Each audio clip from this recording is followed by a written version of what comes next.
પૂર્ણ પુરુષોત્તમ રણ છોડીને ભાગે એના પાછળ કોઈક તો સંદેશ હશે ને.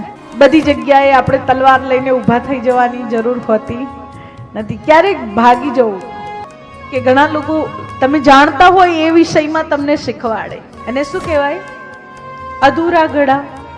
આપણા ગુજરાતીમાં કહેવત છે ને, અધૂરા ઘડા છલકાય ઘણા. એટલે તમે બધું જે જાણતા હોય એ વિષયમાં જ્યારે તમને બહુ જ્ઞાન આપવામાં આવે ત્યારે એના સાથે બહેસ કરવાનો કોઈ ફાયદો જ નથી. ત્યારે આપણે કહી દેવું અમને નથી આવડતું. સારું, એટલી જવાબદારી ઓછી. બહુ બધું નહીં કહેવાનું કે મને આવડે ને તે આવડે. મને તો આવડતું જ નથી. તમે શીખવાડો, તમે બોલો, નહીં તો તમે કરો. ક્યારેક ક્યારેક એ કરવું જરૂરી હોય છે.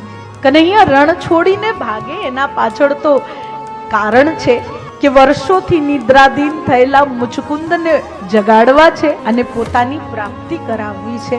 કાલ યવનને પોતે ભસ્મ નથી કરવો, પરંતુ મુચકુંદના નેત્રાગ્નિથી ભસ્મ કરાવવો છે. એટલે પ્રભુ રણ છોડીને ભાગે